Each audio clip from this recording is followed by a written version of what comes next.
গ্রামের শেষ প্রান্তে ছিল এক পুরনো শ্মশান।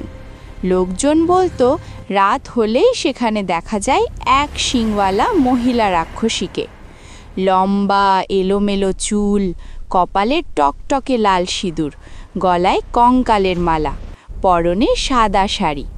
তার লাল চোখ অন্ধকারে জ্বল করত।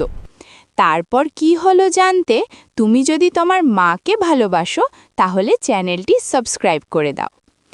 এক রাতে ঝড়ের মধ্যে এক ছোট্ট মেয়ে পথ হারিয়ে শ্মশানের কাছে এসে পড়ে।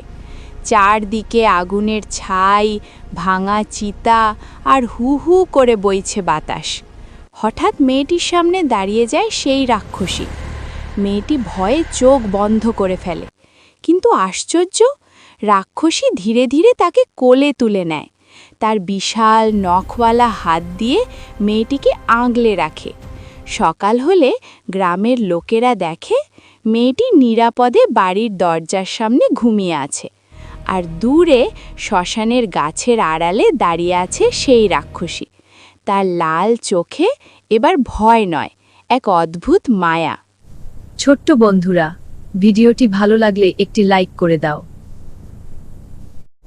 তুমি যদি তোমার মাকে ভালোবাসো তাহলে চ্যানেলটি সাবস্ক্রাইব করে দাও।